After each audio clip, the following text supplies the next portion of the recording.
Hello, welcome to the Flute 360 podcast, where we incorporate a panoramic view of flute-related topics. I am your host, Heidi K. Begay, and this is episode 16, Lessons from Greece. Today's episode is sponsored by J&K Productions. They produce all of my episodes, from adding the intro and outro music to editing the audio and all post-production needs. Contact them for your next podcast project at jkproductions.media. Hi everyone, it's Heidi, and I'm super excited about today's episode where I discuss the lessons that I've learned from my previous trip to Greece. Before I do, I would like to encourage you, if you have not already, to scan back to previous episodes, especially those from Series 3.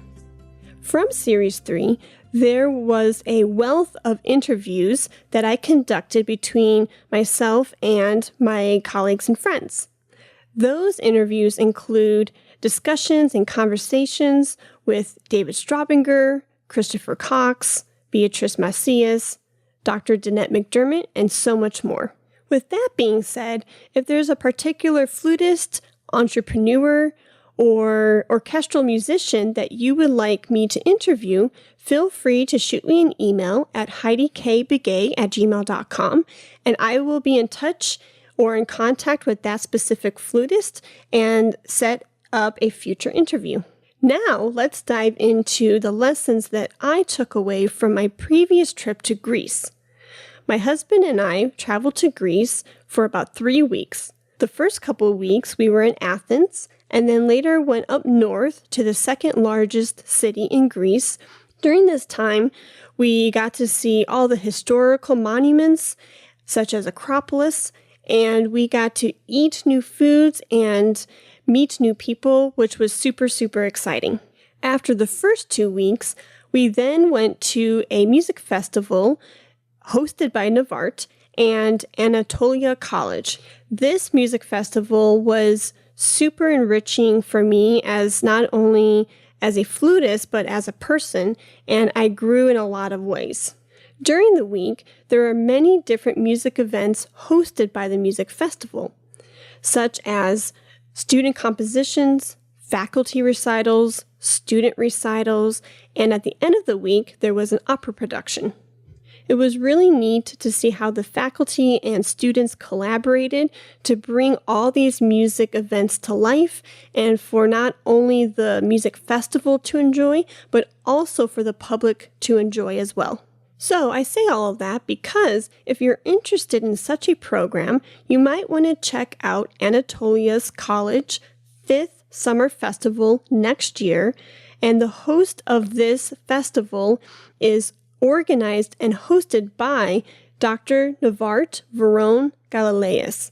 So feel free to check out the website. I will put a link into the show notes so you're able to track down information for next summer.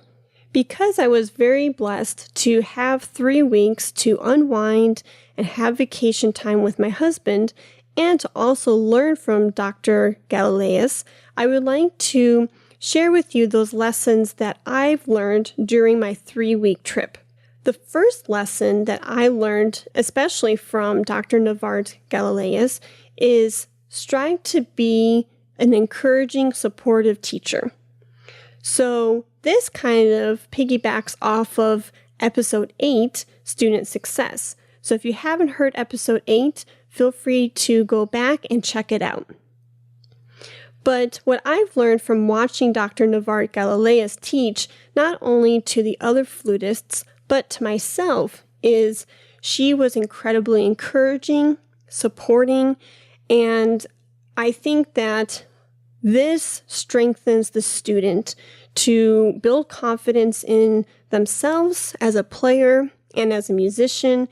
And I think that the more supportive you can be towards your students, the more that they are going to stand up straighter and have a bigger smile on their face. So, of course, you don't want to sugarcoat things if their rhythm or their tone or articulation, for example, need to be worked on, say that, but you can say it in a very encouraging, supportive manner. You have a choice in the words that you use, and it really impacts students on all levels, whether beginner, intermediate, or professional. So that's the first lesson that I learned during my studies with Navart. The second lesson really piggybacks off of the first lesson, and that is to try to be the most encouraging, supportive teacher to your students that you can be. When you give your students that confidence, they believe in themselves. And when they believe in themselves, they have a slew of confidence. And that confidence goes into their sound, and it really resonates their sound and projects their sound. So long story short, everything works off of each other. I'm a firm believer of that. So if you're not confident as a player in what you're doing or what you're saying through your instrument, then the audience will hear that. Your projection will lack. And the opposite, the more positive side to the coin, is if you are super confident in what you have to share or what you can share to your audience, that will help project your sound. And that will show your audience that you are super stoked to share your music with everyone in the hall. So when you are a supportive teacher and you give your students that confidence, that will resonate in them.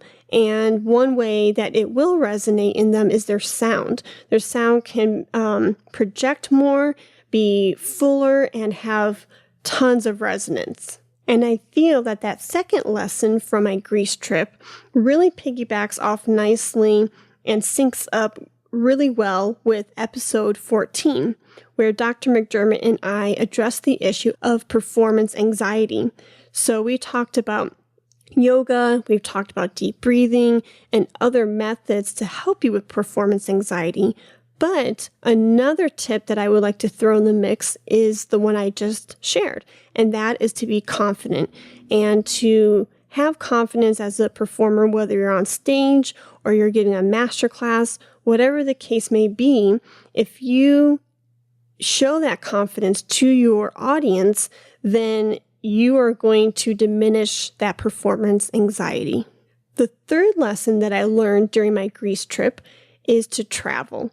Whether it is across the river or down the street or across a state, continent, doesn't matter, just travel. Because when you are traveling, I'm a firm believer that you are igniting more creativity, more inspiration into your work and into your playing. And you are getting this extra creativity dose because you are being exposed to new sounds, tastes, people, and experiences. So when you give yourself those new experiences, you get to show that in your playing because you have new stories to tell, and that makes your playing that much more exciting. A good example of this was one evening we were served dessert, and it appeared on the plate to look like a typical piece of cake and what seemed to be vanilla ice cream. And when we took a bite of that cake and ice cream, we realized it was not vanilla ice cream and it was not a typical vanilla cake. It turned out to be kamaki ice cream, and it had a very unique flavor to it. And at first you think, oh, I was not expecting that at all. And maybe somebody's first response, if they didn't like it, would be, oh, ick. And that's okay. We're not, we all have our own preferences in food. But how boring would life be if you only tried vanilla ice cream? And it's good to go back to the things that you do like the most. There's nothing wrong with that. But what if you only tried vanilla ice cream or only tried strawberry ice cream and didn't go outside of your comfort zone and try, for example, kamaki ice cream from Greece or whatever the case may be? And these new flavors is just like colors in our sound. If you only use one sort of vibrato width or pattern, then you you're only tapping into one sound. So when you are exploring new sounds this week, when you're practicing, think about the differences between vanilla ice cream and chocolate ice cream, or strawberry, or pistachio, whatever the case may be. Try a new flavor this week of ice cream and see if you can translate that into your flute playing. Another example of making a parallel between Greek food and playing is the Greek honey. When we tried Greek honey with our breakfast or with our tea, our eyes lit up, and it was such a beautiful taste and aroma. It literally tasted like a bright, colorful pink flower, if I had to give it a visualization. So try new things, step outside of your comfort zone. You might be surprised. You might really like it, or you may not, and that's okay. So this third lesson, I feel really syncs up well with the past episode 15, where Beatrice talks about the benefits of seeing and exploring new places while traveling for an orchestral audition. So I'm glad that I've had this opportunity to share with you 3 lessons that I've learned from my Greece trip to Santorini, Athens, and Thessaloniki. And I encourage you to check out those 3 episodes that were mentioned that kind of coincide with the 3 Greece trip lessons. And those were episodes 8, 14, and 15. Before I wrap up today's episode, I would like to ask you to submit any questions you may have on Series 4 topics.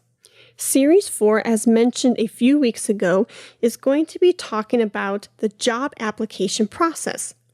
So, specific topics such as cover letter, CV or resume, recordings and teaching videos, letters of recommendation, the interview, and the follow-up will be the episodes that will be included in Series 4.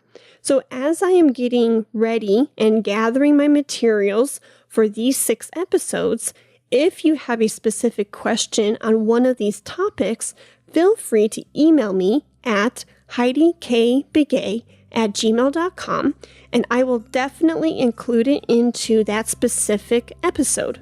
Thank you for listening to today's episode, and I wish you all the best this week and continue to have safe, fun travels during your summer vacations. Talk to you later. Bye-bye.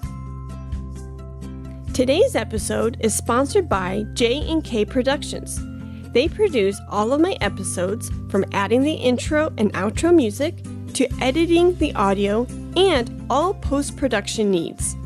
Contact them for your next podcast project at jkproductions.media. Thank you for listening to the Flute 360 podcast. For more information, please visit heidikbigay.com. And if you enjoyed today's episode, please rate and review in the iTunes store. Let's talk about flute.